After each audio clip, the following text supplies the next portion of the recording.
Hey y'all, I'm sorry about that. I know I'm about 5 minutes late. I swear I don't think I can ever do this and get here on time. But I'm here and it's not an hour late, so we're doing better. So, well, okay, let me catch my breath.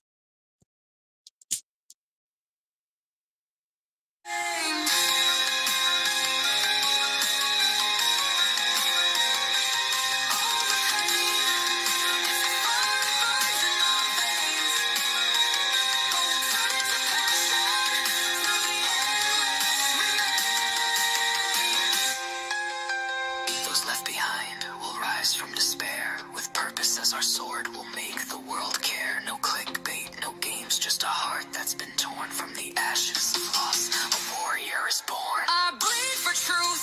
I scream for the lost, for the hearts that break, for the ultimate cost. No shadows can hide what the facts unfold. I'm warning label Nina with a story to be told. For the victims, for their pain, I'll stand in the rain. With empathy and anger, I'll break every chain. Through the loss of my son.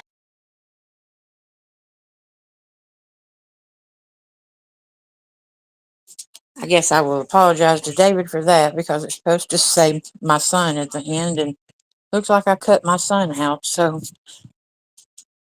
all right. So y'all know that last night. Let's see. No, I gotta say hello to people. Let's see who we got in here. We have Sirius Black. We have Heather. We have Dolphin. Yay! So this is the ones that were in here last night. So y'all know that what we're doing is continuing about the. Hey, Kylie. We're going to continue about the house being torn down, and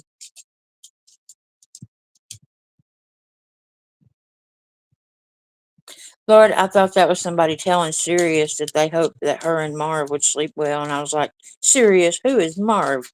Okay, it's Heather and Marv. Okay, gotcha. Woo.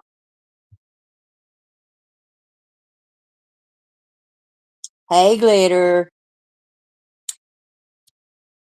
Oh my goodness. So let's see.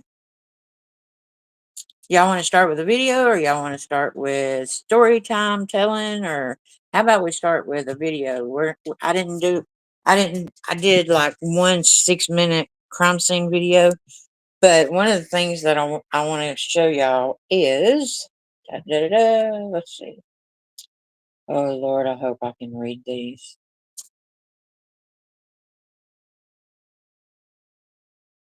Of course I can't. Y'all, I swear that thing's going to be the death of me.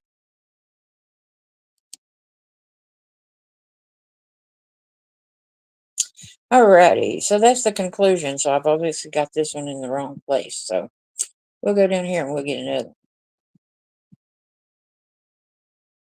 Obviously, they start at the bottom instead of the top. Oh, these are some things I wanted to share with y'all. You know how they've always said that the healing garden was supposed to have been at 1122. And I never understood where that came from because I knew that I saw an interview where he was talking about that they were thinking about putting affordable student housing there. And so I went searching today and I found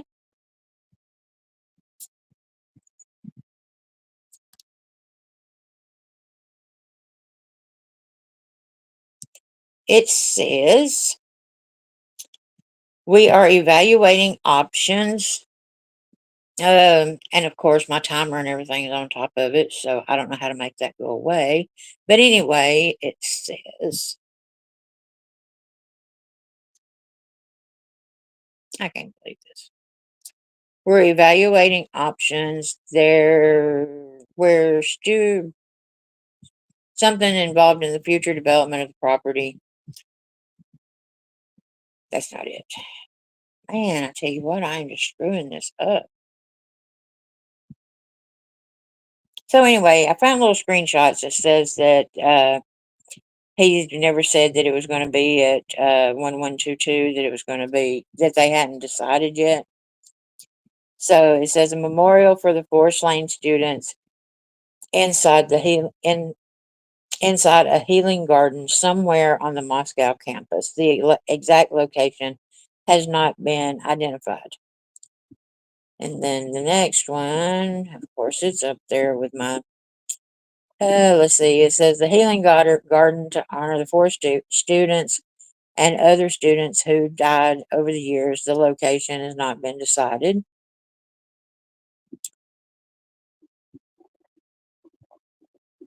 Let's see. The owner of King Street House offered to give the house to the university, and that's just talking about where he gave it to him. And it says,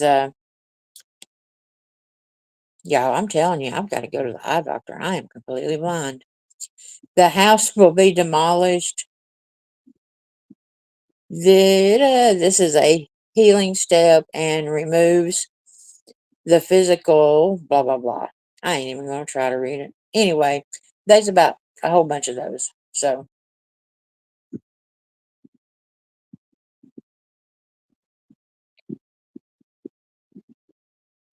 oh Lord, she went to sleep and her flashlight's on. How did you turn your flashlight on?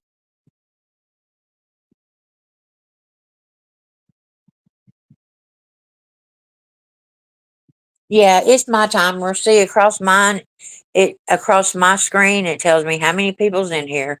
It tells me we've been on for 6 minutes and 36 seconds, and then it tells me 720p, which I think I don't know. I think that's the frame or something like that.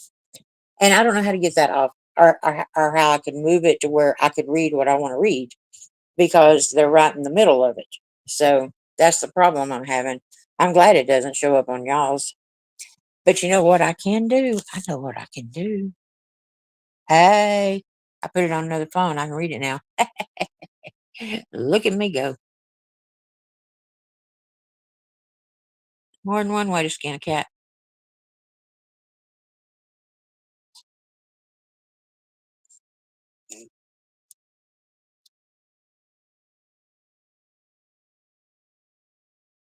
Who sleeps? Oh, the resolution. See there? Thank you, Doc.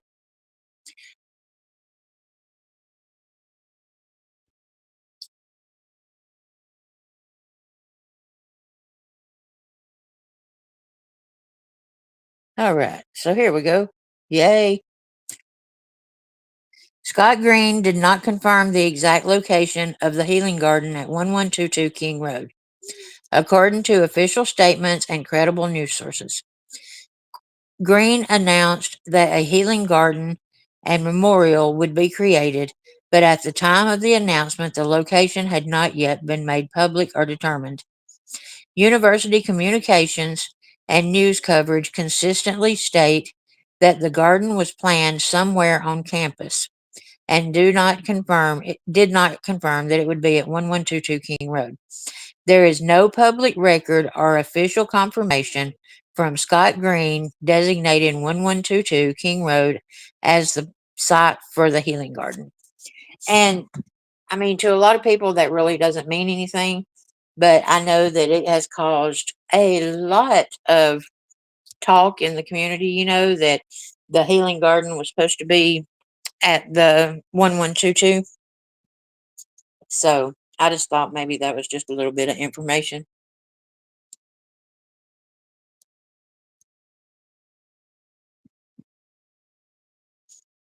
So, and what we got going on here, I took some pep.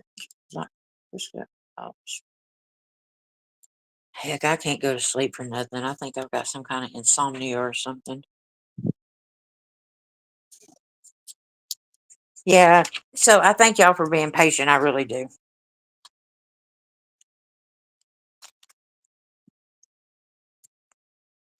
All right. So what's this one say?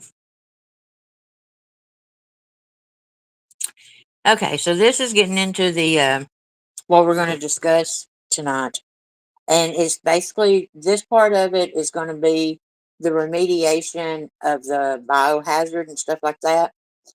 And because I talked to y'all last night about that you have the remediation of the crime scene, but then when they went in to do the crime scene, that's where they found the asbestos and the lead. And so they had to then go back in and take the asbestos and the lead and take it out and put it, like secure and everything.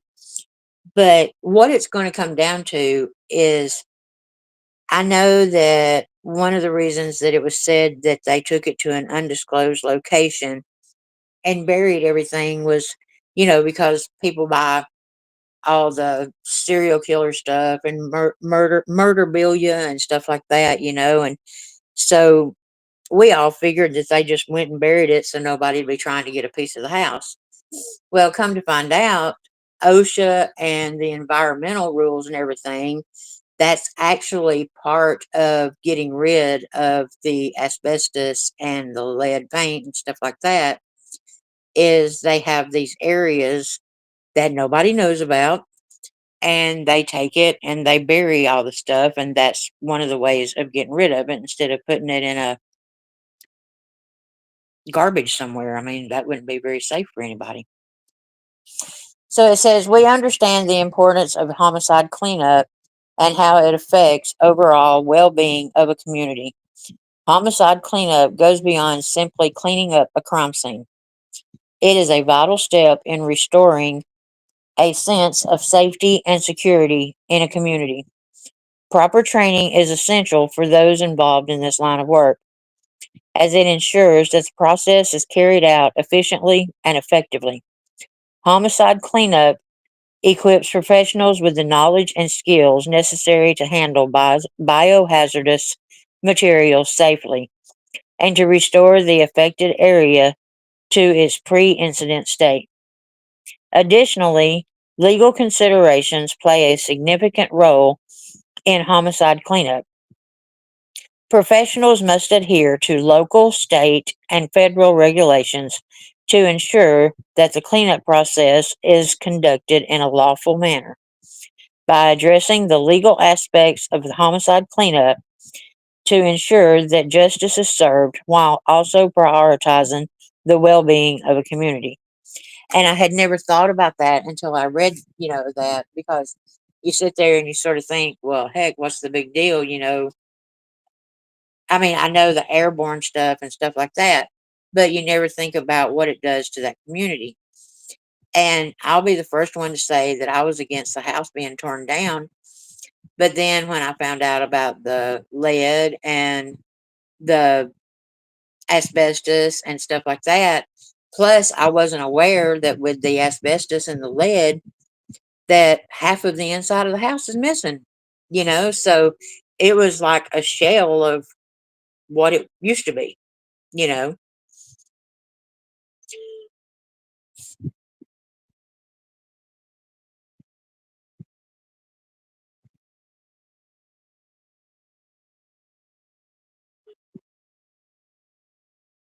So, I mean, I can sort of understand the tearing down of it if it's not going to do them any kind of good. I mean, so, but what I'm going to do is I'm going to let y'all watch this video right quick. This one is really, really good. I don't think this music's going to be copyrighted. Should I chance it? I mean, it's just instrumental. What do y'all think?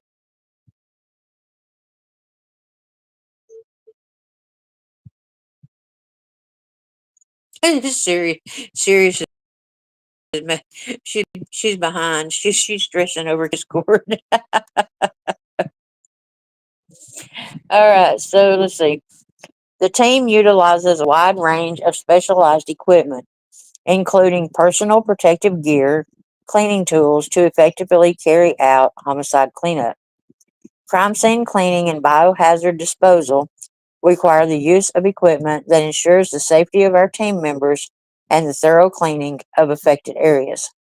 Here are some essential tools we use: personal protective gear, such as gloves, masks, and goggles, to protect against potential biohazards and prevent cross contamination.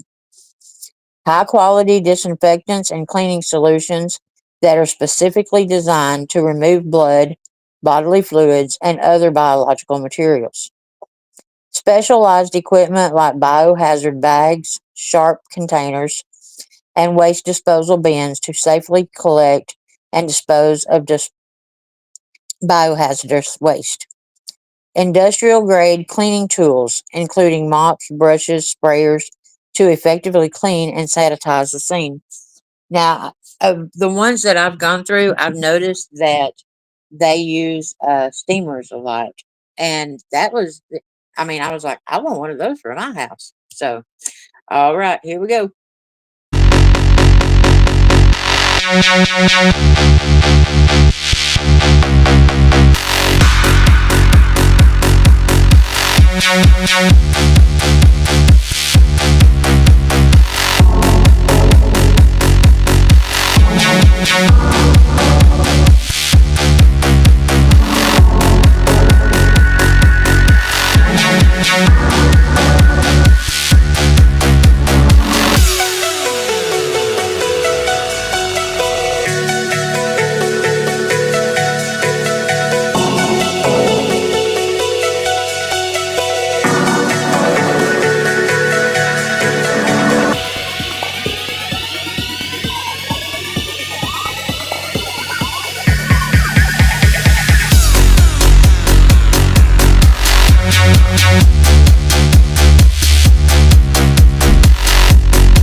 Oh, that damn mute button.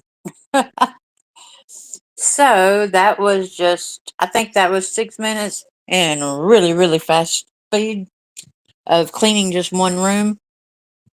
Um, yeah, I saw where somebody said they'd hate to know what happened in that room, and you could tell. Me personally, I mean, I would say probably about the same thing that happened at 1122. Um, and there's some really bad ones out there. Let me tell you. I mean, I was like, "Ooh, I ain't playing that one." I mean, I guess I could have, but I don't know. Some of them are really, really bad. So, but anyway, from the research that I've done, I mean, and I've got, I mean, this is definitely going to be like a series because we haven't even got into the asbestos and the lead yet. And so, with all the blood and everything like that, um, I think that, well, I'll just read it. I do better reading it.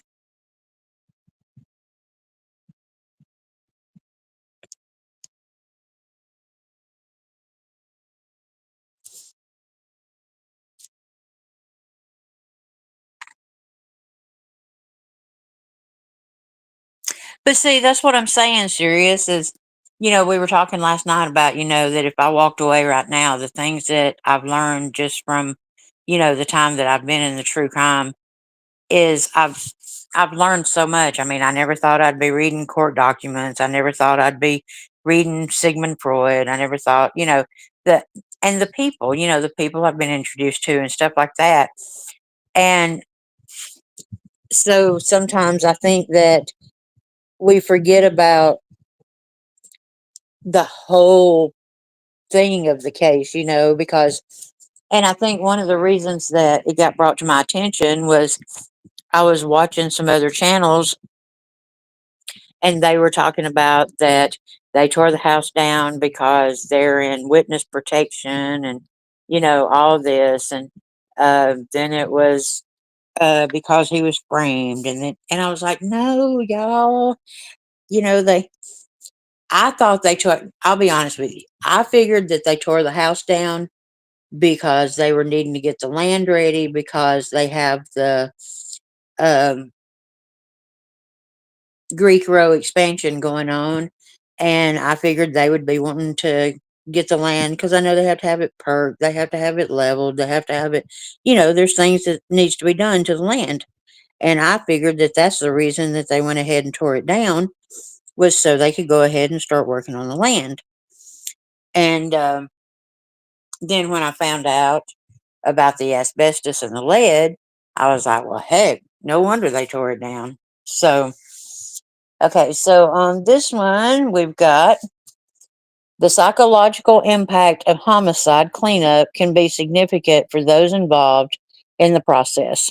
And, I thought about that too. I was like, man, can you imagine that's your job every day is going in there and seeing that kind of stuff every day of your life? Hey, as a matter of fact, I'll be honest with you. I don't even have like in person friends. Yeah, exactly. I actually read that today, Texas, where it talks about that over half of the inside of the house was gone because of the asbestos and the lead paint. Now, here's what I want to know is if that had not happened, how many more years would people be living in that house with asbestos and lead paint? I mean, you have to wonder, did the owners know? I mean, had it ever been tested? Did they just not tell anybody? And I mean, this is not me trying to be like the popo or anything like that and, say, "Oh, look at this," but you have to wonder how many more years that house would have been rented out and it being full of asbestos and lead. Now, I tried to research exactly how much asbestos and lead was in there, and they actually have a report, but of course, it's not available to the public.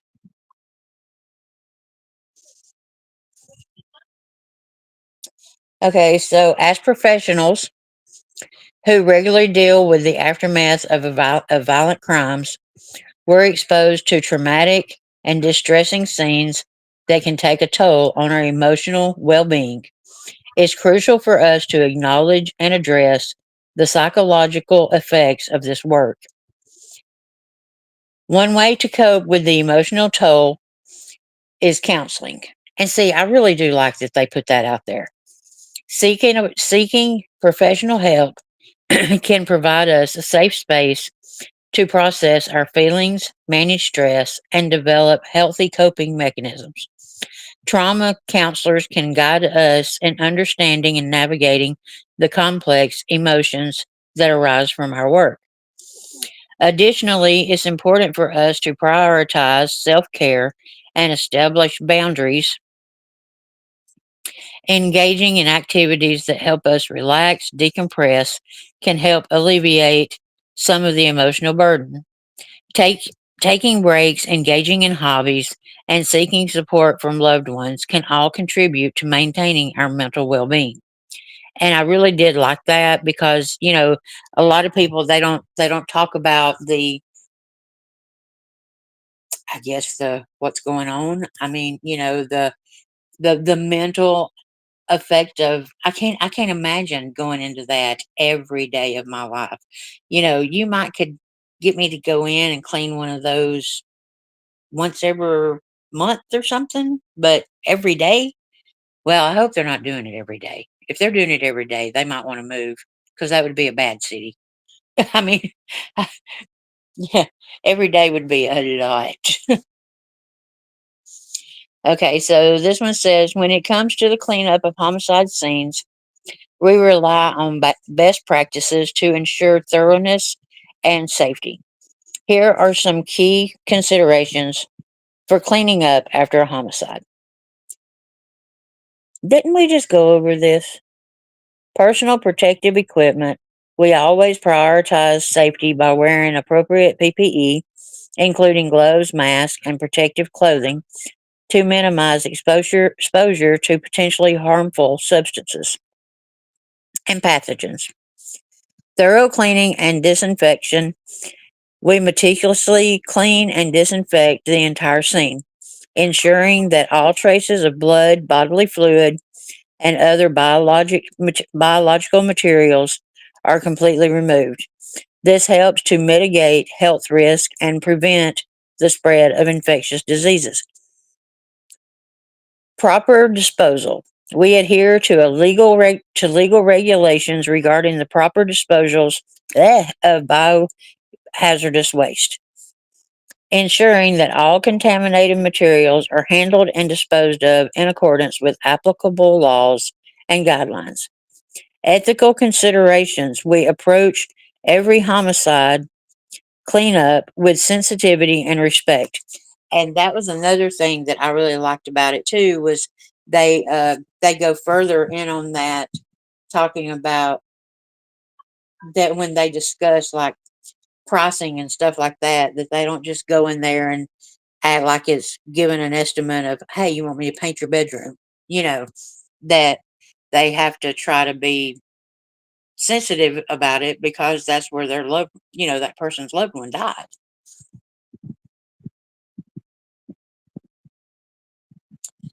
Okay, so then it says, how long does the process of homicide cleanup typically take?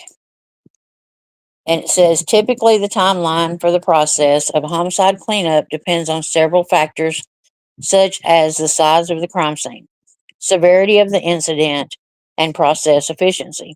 Our experienced team ensures thorough and efficient cleanup. And I didn't think they was going to be able to say, hey, it takes a day. Are homicide cleanup services covered by insurance? And I thought that was an excellent question. Insurance coverage for homicide cleanup services may vary depending on the policy and provider. It is crucial to consult with your insurance company to determine if such services are covered and to understand any potential legal implications. Now, here's what I wanted to know is if I go to my insurance company when I'm getting insurance and I say, hey, does my homeowner's insurance cover a homicide cleanup? And then somebody ends up dead. Now, who do you think is going to be the first person they suspect? Well, look at her when she got her homeowner's insurance. She was making sure that it covered it. I mean, that to me, that would be a really hard one because if something ever did happen, you would definitely be the suspect. I mean, hey, Sarah. Hey, Lisa.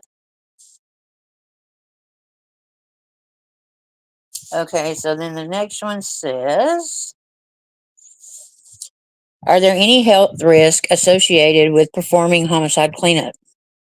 When performing homicide cleanup, we prioritize safety precautions due to the potential health risk. Our experience helps us minimize exposure to biohazards by using protective gear, proper cleaning techniques, and following industry guidelines. I thought that was sort of a weak one there. I thought they could have gone a little more in depth. Can the smell be completely eliminated during homicide cleanup? Yes, the smell can be completely eliminated during homicide cleanup. It is best to hire a professional who have the expertise and the proper equipment to ensure thorough odor removal. DIY methods may not be effective. They do this for $15 an hour? Oh, hell no. No, I'm not doing it for no $15. I'm not doing it for $22 an hour. But I did see when I was researching this that there's a lady that's made like $18 million from it.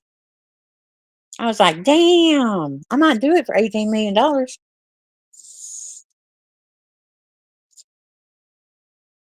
I mean, come on now. I can shut my eyes or well, for $18 million, I'll just hire somebody to do it. I knew of the blood on the outside, but have not heard anything structural. Yep. Half of the house is gone.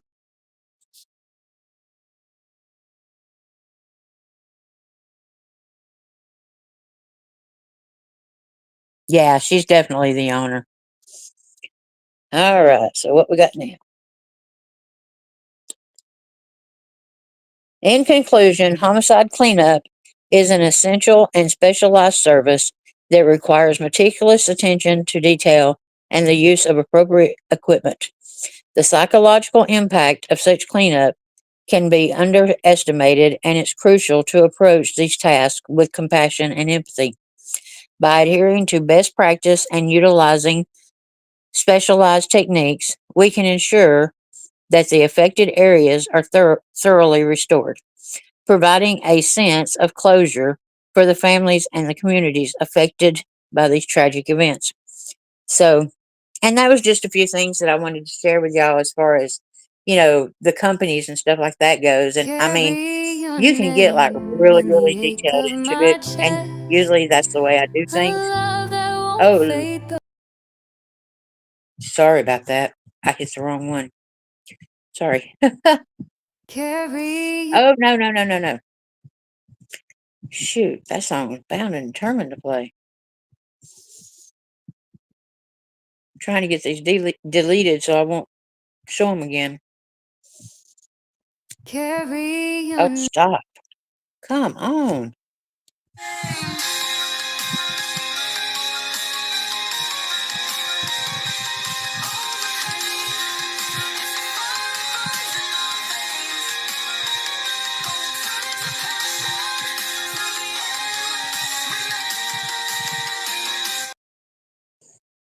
I am not doing that job for $4,000 a month, y'all. I'm sorry. I manage. I'll go back to managing a trucking company for that. Yeah, I'm not doing. I don't do very well with the navigating this whole thing. Put me on a panel with somebody else, let them drive, and I'll go all night long. But man, I tell you what, having to navigate the videos and I mean, I told Gage and Daniel and all those people that I've been on their panels, mad respect, because it is some hard shit. So now I've got to go upload some stuff. So since we're not going to have dead air because we don't do dead air around here, I'll play y'all a song. Carry your name in the ache of my chest. A love that won't fade though you're laid to rest.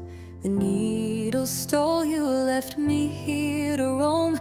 But I build you a purpose so you're never alone. Davos kennels stand where the broken can mend. A hand to the hurting where the darkness can end.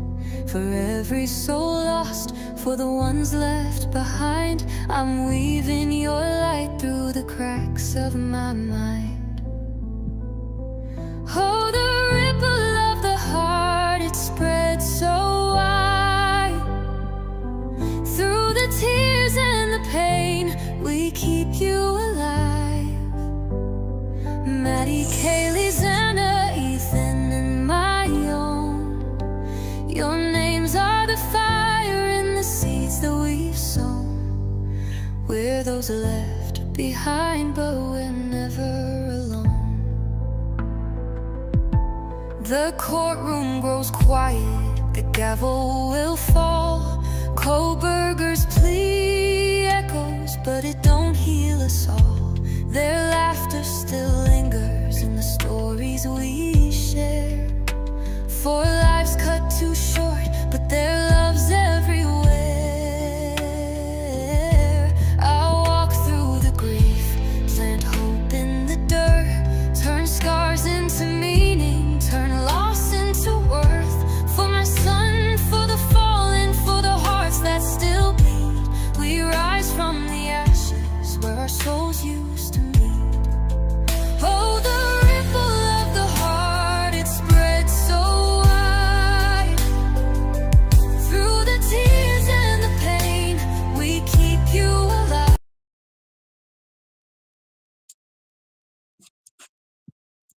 We keep you alive. Maddie, Kaylee, Xana, Ethan, and my own. Your names are the fire and the seeds that we've sown.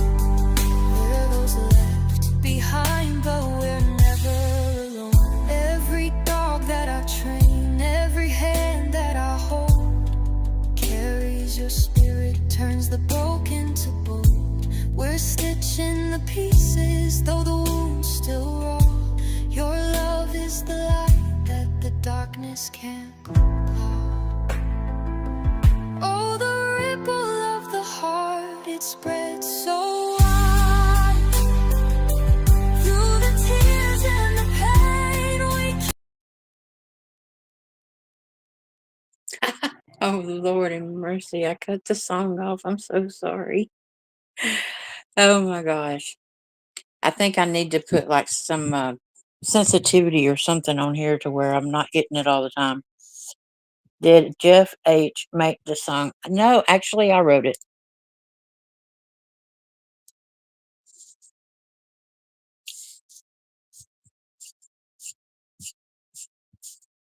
And y'all go support Glitter. Glitter's working really, really hard on her channel. So y'all go follow her. She's a really good person. She's a really good supporter. She supports us all.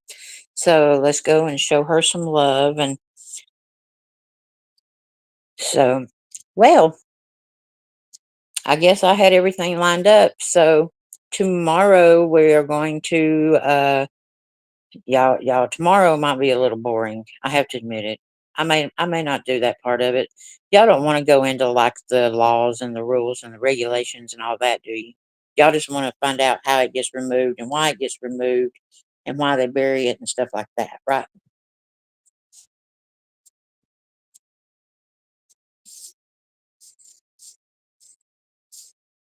Oh, thank y'all.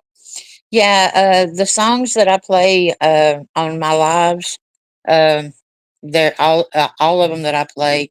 I actually have a playlist. It's called Writings, and all the songs are written by me. Um, but it started out, and all of them start out as poems because I do poetry. But I found an AI that is lyrics to songs, so I can take my poems and I can put my poems, and the AI will let somebody sing it and put the music to it. So I guess it's cheating in a way, but I'm not going to sit here and tell y'all that I can do music, but I can write the words. So I'm good with that.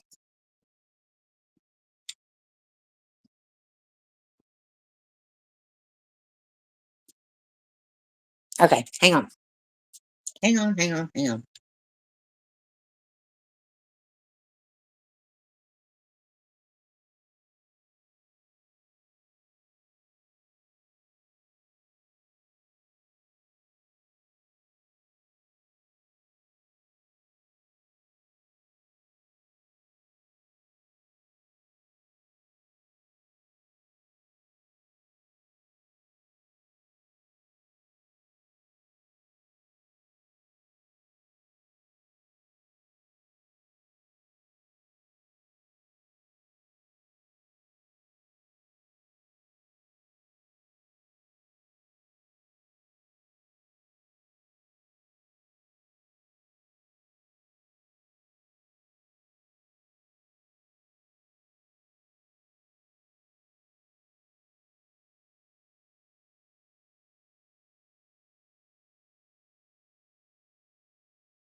Brian Kohberger was a scholar of crime, trained to unravel the minds of killers. But within his fractured psyche, the knowledge became a weapon, twisted not to catch the wicked.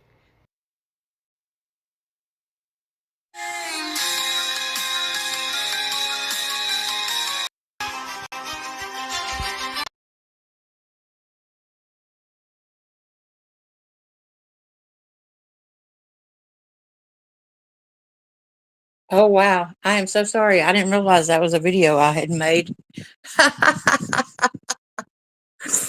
That's the introduction. I use it as an introduction to a video, and I know that, yeah, his friends in bikinis, but that video that was going to play after that, I know y'all haven't seen it. It's actually a writing that I did for all the research that I've done on Idaho 4. I took it, and well, it's actually the research that I did on Brian Kohberger, and it's my writing of who I think Brian Kohberger is. So, and I didn't know if y'all wanted to hear it or not.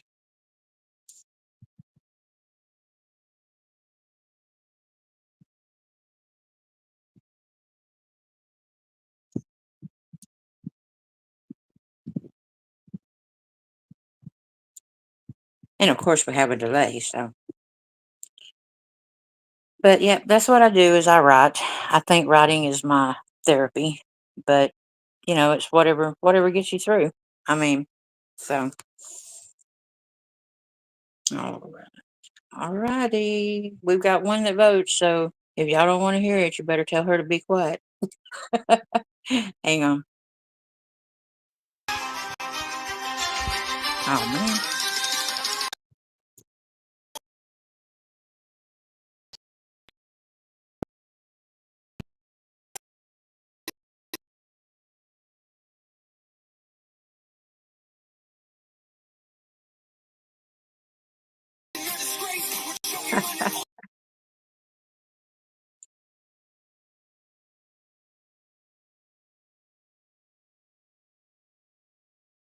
You know what? I'm just going to take me out of it completely. That way I'll stop doing that. Sorry. Is the sound okay?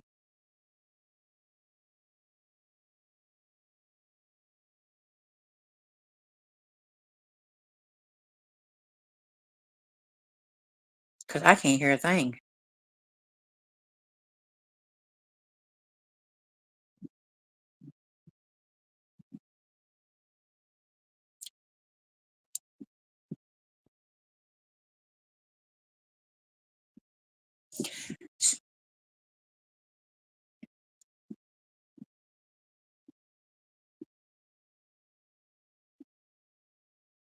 So does it have sound? Because I can't hear it. No, ma'am, no sound. That's what I thought. What the hell?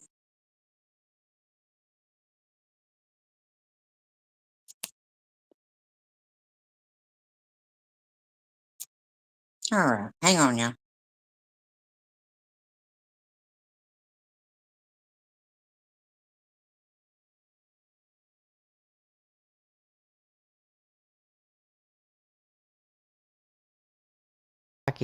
The knowledge became a weapon, twisted not to catch the wicked, but to become one. From a lonely childhood to the brutal murders of 4 University of Idaho students, Ethan, Xana, Madison, and Kaylee, his life descended into horror. On July 2nd, he pled guilty, sparing himself death but enraging families seeking answers. Now in the concrete hell of prison, his mind faces a new crucible. Communal showers, mess halls, the yard, the chaos of general population. Step into the abyss of Kohberger's soul, where ego, toxic masculinity, and evil collide. Born in Pennsylvania, young Brian was an outsider, mocked for his weight, carrying shame like a wound. "I'm too heavy. It makes me feel even more disconnected," he wrote on Tapatalk years later. His extreme OCD habits emerged early. arranging toys with military precision, washing hands until they bled, a desperate bid to control a chaotic world. His family, middle class but fractured by 2 bankruptcies, struggled with his emotional distance. His mother, Mary Ann, worked at the Pleasant Valley School District, but even her presence couldn't bridge the gap. Intelligent but distant, his sister recalled, a boy lost in his own fog. He resented the family's religious rituals, dismissing faith as illogical, planting seeds of rebellion against rules, against God, against the world that seemed to reject him. As a teenager, Kohberger's isolation deepened, his psyche unraveling further. Heroin became his escape. He needed to numb the pain of rejection. I was in a bad place, using to escape how I felt about myself, he confessed online. Sobriety came, but not healing. He turned to veganism, not for ethics, but for discipline, sculpting his body to shed the shame of obesity. Jogging and kickboxing became ritual, pounding pavement, throwing punches to outrun his demons. His Tapatalk post revealed a chilling detachment. I feel like I'm out of my body, my mind in a fog, like I'm watching a movie. Dissociation and depersonalization ruled him, a world where emotions were foreign. I don't feel emotions like others do. I see people crying or laughing, and it's like I'm watching a movie, he wrote, hinting at the lack of empathy that left him mimicking human connection, a facade masking a growing void. Nihilism crept in. Nothing feels real, so what's the point of anything? The question that would echo into the darkest acts. In his 20s, Kohberger's mind found solace in dangerous ideas. Darwinism taught him life was a brutal struggle, survival of the ruthless. Nietzsche filled his ego, whispering of man above the herd. Most people are sheep, he sneered to a classmate, but some rise above. Freud's id, the primal beast within, fascinated him, mirroring his own urges. Libertarianism justified rejecting authority, while nihilism stripped away morality. His extreme OCD habits, checking locks, organizing notes, become a shield against chaos, a way to impose order on a world he couldn't feel. At WSU, criminology became his obsession, not to catch killers, but to emulate them. He studied their motives, their methods, how they stalked, struck, evaded, turning knowledge into a blueprint for evil, a path to instant gratification, to fill the void where emotions should have been. Women were Kohberger's obsession, a mirror to his wounded ego. From high school rejections to unanswered dating app messages, each slight was a narcissistic injury, a stab to his fragile self-image. He tried to talk to girls, but it came off creepy, a friend recalled. His toxic masculinity, equating manhood with dominance, turned rejection into rage. Madison Mogen, a vibrant, unattainable, became his target, a symbol of the acceptance he craved, but never won. His ego depletion, years of suppressing rage from bullying and rejection, left him brittle, while threatened egotism turned every perceived slight into a call for vengeance. His criminology training, meant to protect, became a weapon to orchestrate a perfect crime at 1122 King Road, a stage to prove his power, his manhood, his superiority.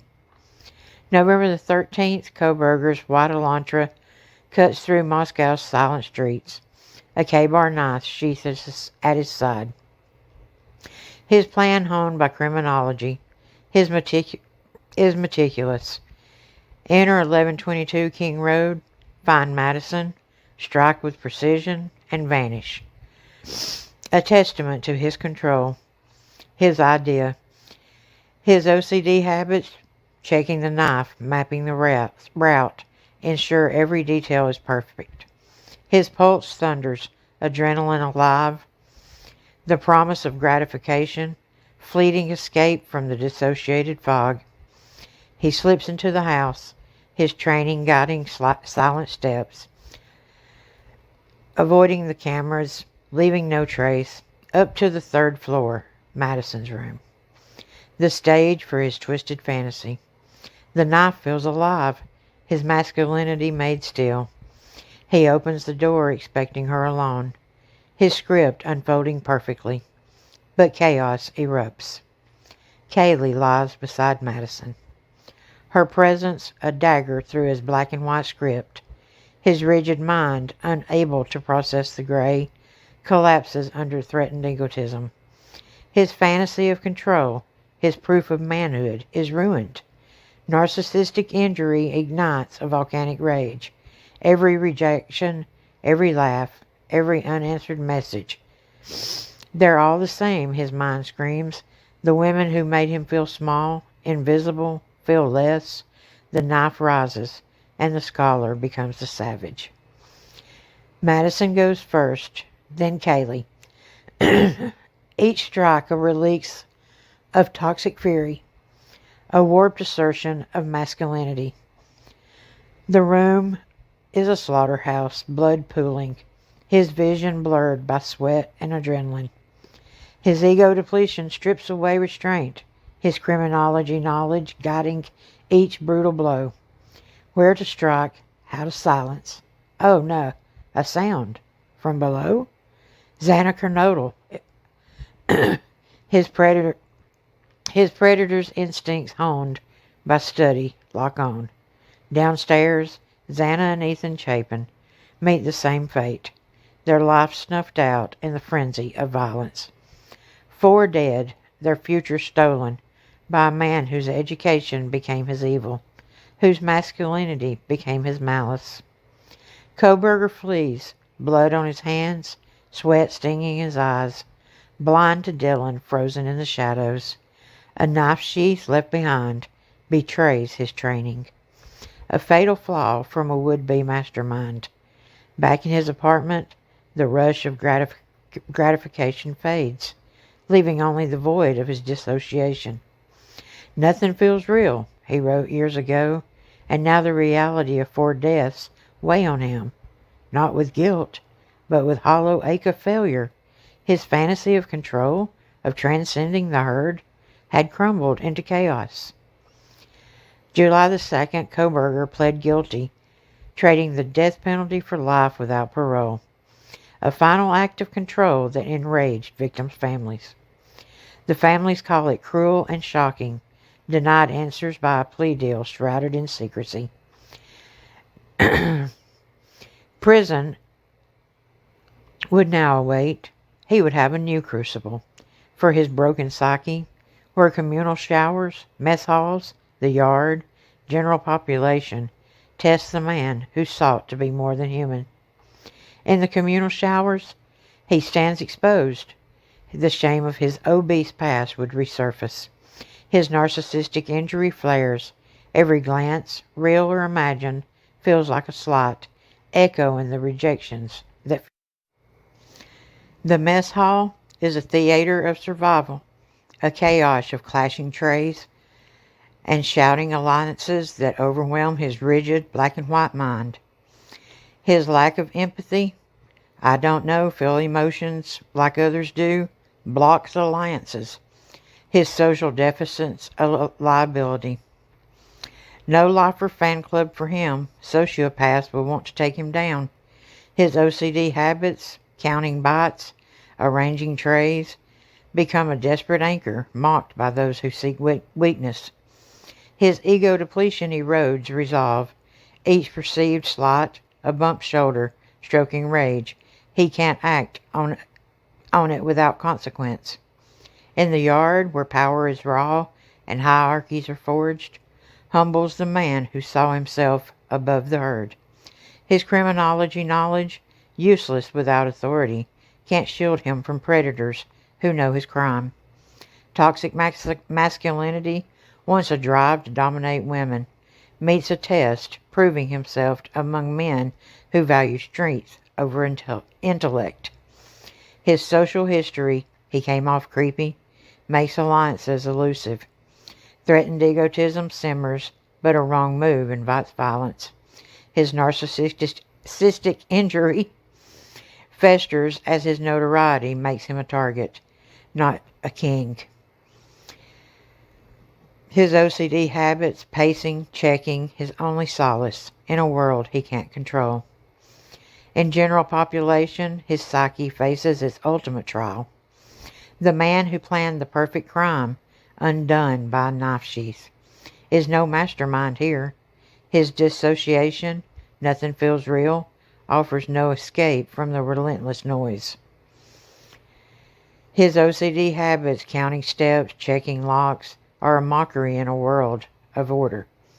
Narcissistic injury, threatened egotism, risk confrontation, he can't win. Toxic masculinity marking him vulnerable. Kohberger's story is a chilling paradox. A boy shaped by rejection, a teen lost to addiction, a scholar who weaponized knowledge, a killer undone by his ego and masculinity. His Darwinism, Nietzsche, Freud, nihilism, libertarianism justified his crimes, but in prison they are irrelevant. His veganism, jogging, kickboxing, built a body, not a soul.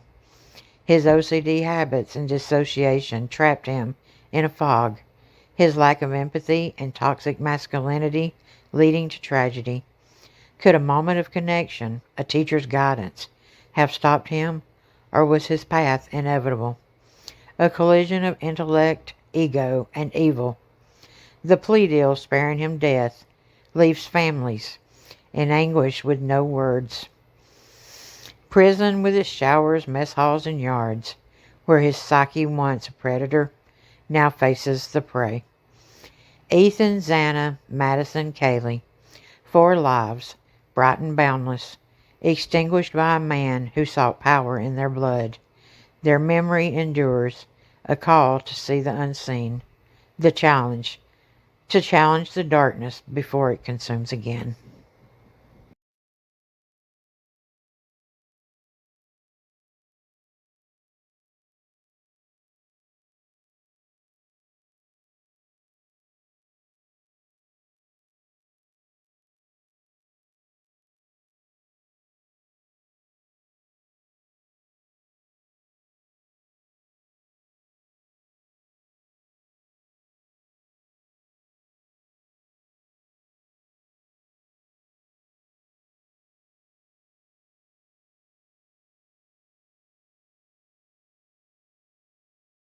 Oh my gosh, I was muted. I was explaining 2018. Okay, Glitter 2018 was Ashley Flugel overdosed on Lindsay Lane in Effort, Pennsylvania, and he was a suspect for it.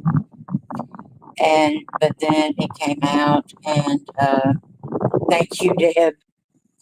But then it came out that she had died of an overdose. But the thing about it is, she died of an overdose. Jeremy Saba died of an overdose. They went to the grand jury about Dana Smithers. Nicole Murray, her body was found about 3 miles from his house. Amanda Montana. Okay, Amanda Montana. I found Amanda Montana because there's a note that they got. It says a note from Montana, or a note from Brian to Montana, or a note from Montana to Brian. Either way. But I thought it was weird that somebody that they hung out with, her name was Amanda Montana. And then Emily Coral, Deb, I'll get that information to you. I just now remembered it. Emily Coral was in Brandywine Hospital with him, and she's missing. So,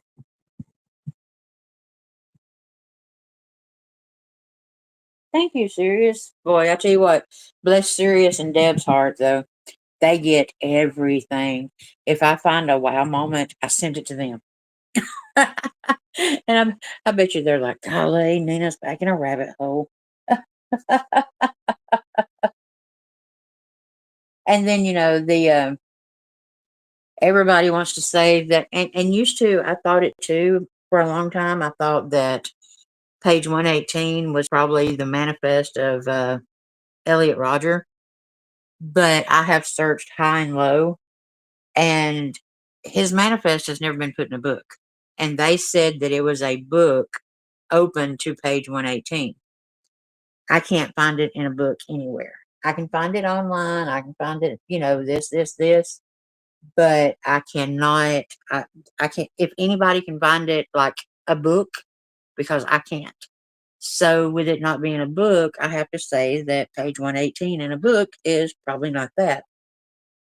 Now, going by what he studied and everything, um, Anne, I think her name's Anne Freud, which is Sigmund Freud's daughter. Anne Freud wrote a book, and Koberger was a big Sigmund Freud. I don't know if you call him a fan, but he really studied Sigmund Freud. And so when I read page 118 on it, I thought it was really, I mean, it just really sort of kind of goes in there. And then let's see, what's on a man's mind. That's going to be a drop, in my opinion. All this is my opinion. In my opinion, what's on a man's mind is going to be a drawing from Sigmund Freud, uh, because that's the name of it, is what's on a man's mind.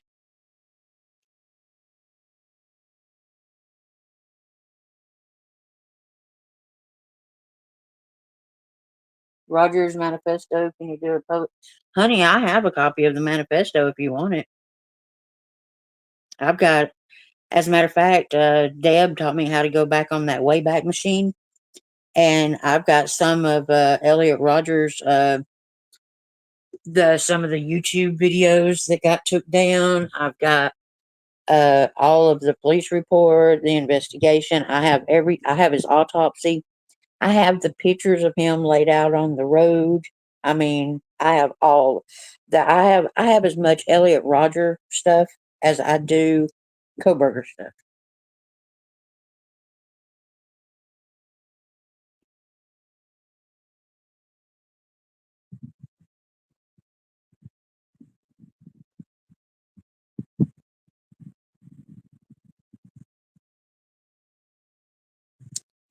Elliot Rodger, he's a weird one, let me tell you. I mean, I don't know if y'all have heard the story about him buying a lottery ticket, and oh my gosh, he went to his room and cried because he didn't win the lottery, because he was so entitled that since he bought that ticket, he was supposed to have won.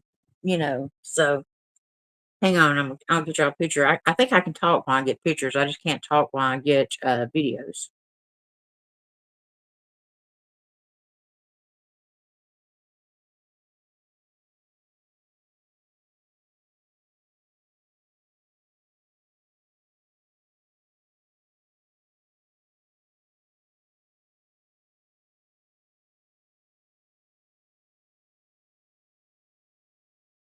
Can y'all still hear me?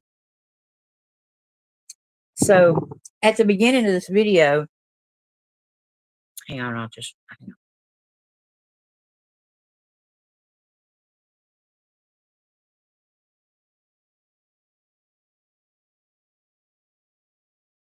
Okay.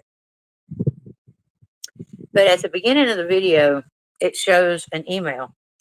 Now, Roy Baumeister, he's a world renowned psychologist, and he's the one that he does all kind of work on like ego depletion, threatened egotism. And I just found out a couple of weeks ago that threatened egotism is actually what they call narcissistic injury now. I never knew that. So, I mean, but anyway, I decided that I was going to write Roy Baumeister an email and tell him everything, that basically what y'all heard me read. And he came back and he said, "Thanks for the interesting email. Threatened egotism and ego depletion are two of my contributions, but I had never really linked them. I don't think the one escalates into the other, but if they coincided, it could be trouble. Self control restrains most aggressive impulses. Threatened egotism could create violent impulses, which one might normally restrain. But if depleted, then one might not stop oneself from enacting on them. Then he goes on and he says,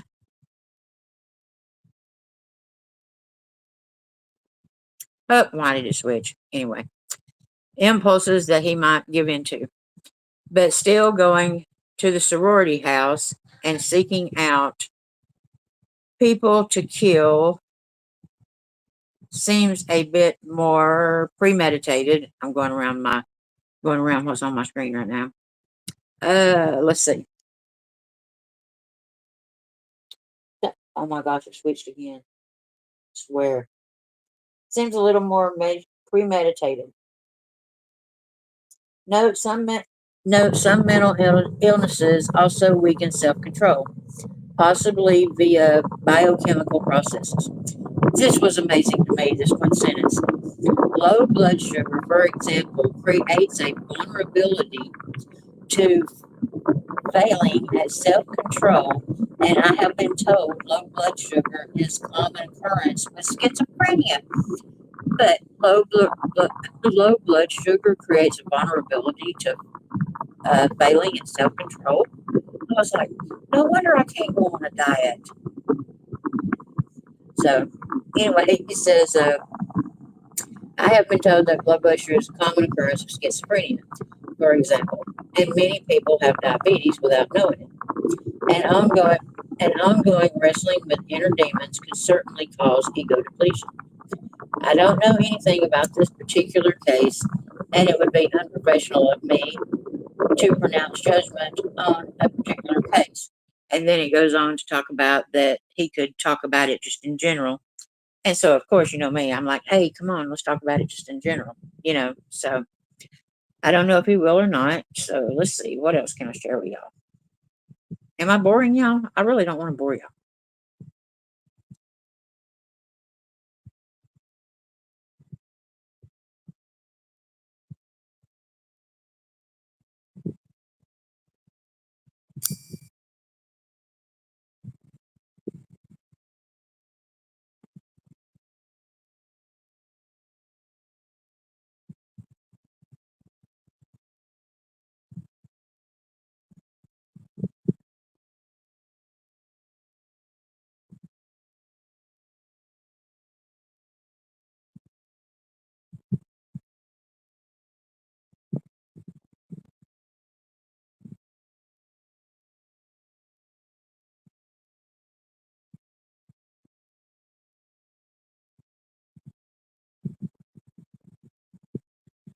Oh my goodness gracious. I can't. I hate going through all these dang pictures.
Oh, wow.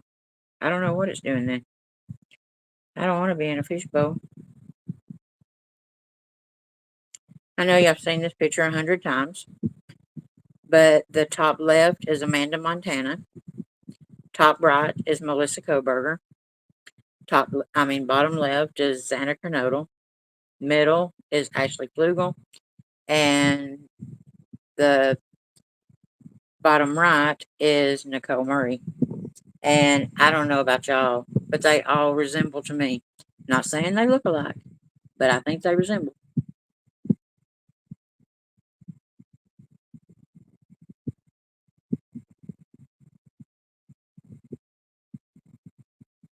Then,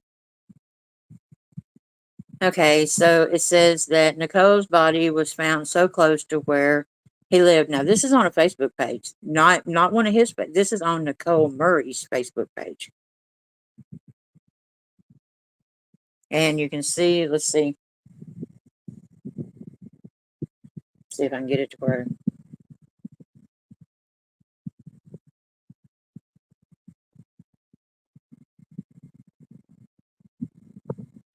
I think that says 6 miles, if I'm not mistaken. I think it says 6 miles. But that's how far away from his house she was found. And like I said, this is on Nicole Murray's Facebook page. It's not on his.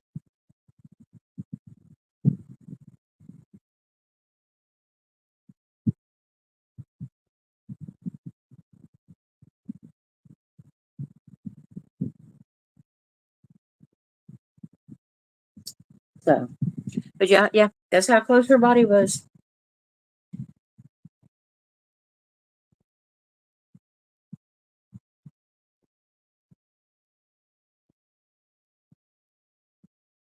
And then you can throw another one in there, and this is one that I had never thought of.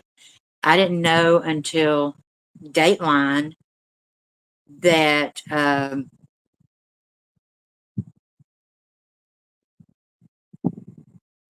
Ashlyn was supposed to be there that night. And I don't know if y'all know it or not, but well, y'all can't know what I was fixing to say because I hadn't told you. But when I found that out, it made me wonder because let me show you this one. I don't even think I've shown this. I don't even think I've shown Deb this one. I don't think I've shown Sirius this one.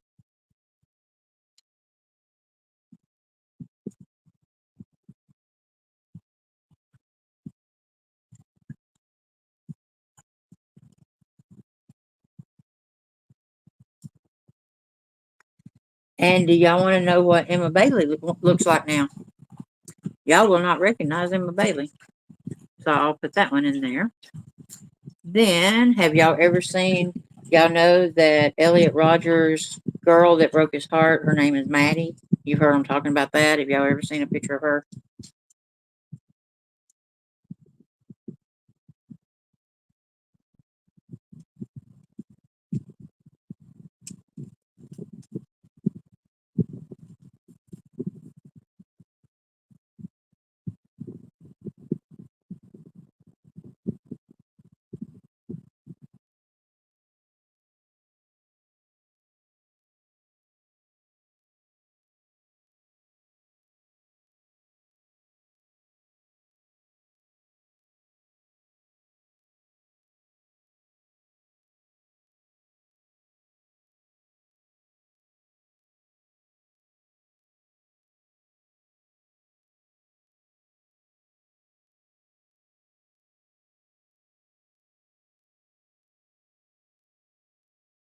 Say that. What are we saying no for? Hey, Mountain Mama. Okay, so you heard me say that. Okay, so I showed you the picture of the 5, and then you heard me say that Ashlyn was supposed to be there, but her mama and daddy, they got delayed on their trip. So I added Ashlyn to the 5 pictures, and look at what it does. So I was like, wow, was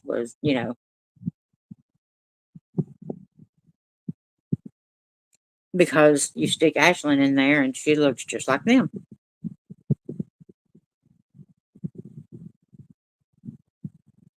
So then,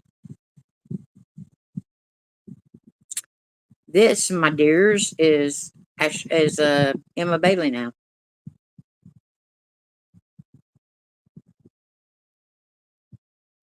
I didn't even recognize her. I mean, I was like, what?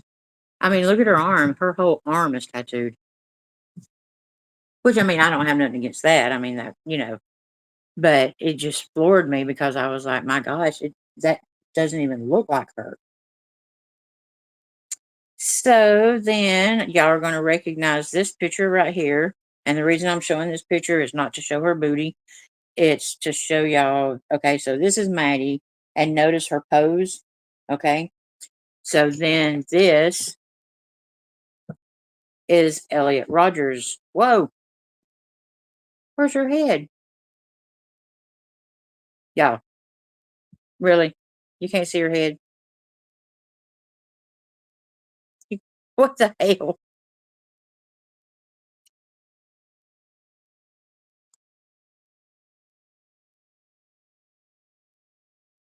Is her head really cut off?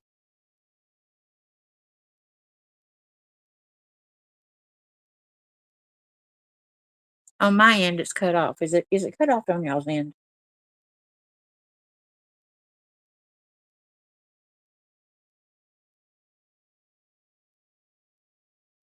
Oh, y'all can see her face then. See, I can't, for some reason, I can't see her face. It's not showing up on my side. And I mean, I know they don't look alike, but look at that, if you'll look at the way that,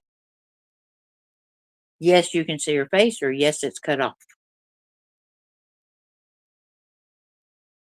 Yes. No head. All right. Well, hell's bells. Let's see. Well, I wonder how you fix that. Oh, that's some shit there.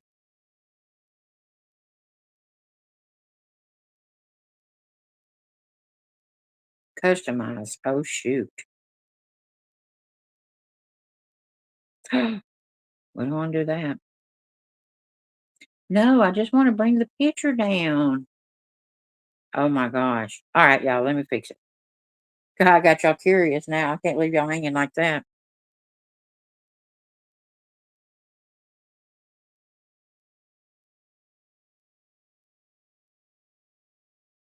Ah, there you go. Did that help?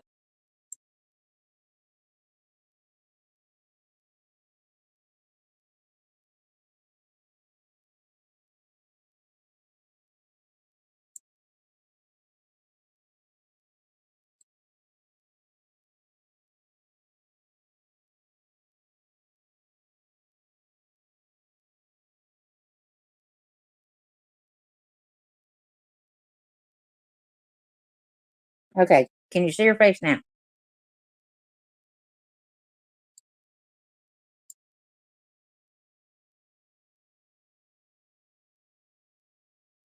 And like I said, I know they don't look just alike, but y'all consider how she's standing. Look at her pose and how she's standing. And then, I mean, it's just, I thought that was really odd when I found that picture because I was like, oh my gosh. Oh, hell's bells.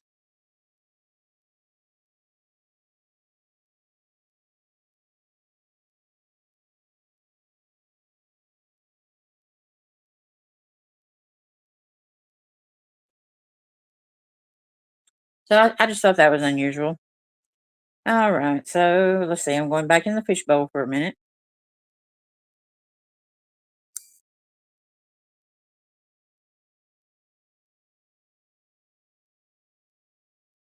And if y'all are bored, I mean, just let me know and we'll go to something else, or I'll hang up because we on the phone talking or something like that.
All right. It's flaking out on me. I went through all that and picked a picture, and then it said, no, you're not going to. But we have been going for an hour and a half. Y'all don't know how much I appreciate you. Mountain Mama, Mountain Mama, Mountain Mama, I'm glad to see you in here. It is Thursday.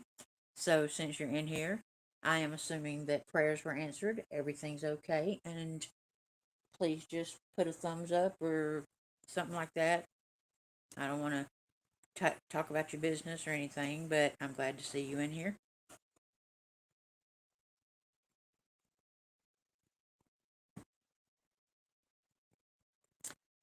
Oh my gosh, talk about that. Let me show you mine.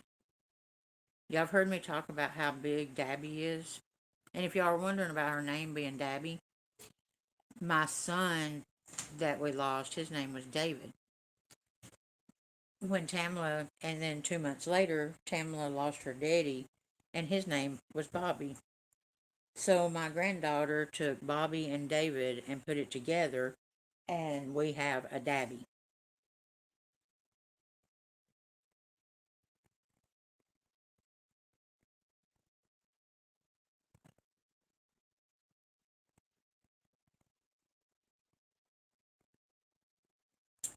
So this is What's on a Man's Mind by Sigmund Freud. And you'll notice I whited out some stuff.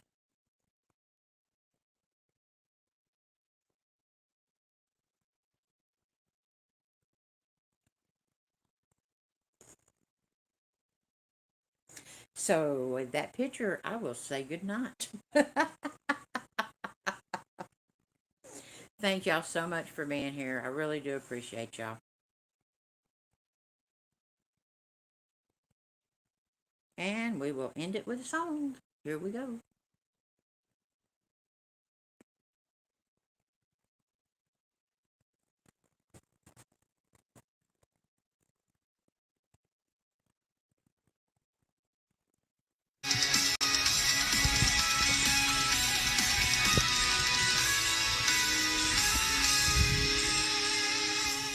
In the spotlight, I stand tall, a force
deep tequila.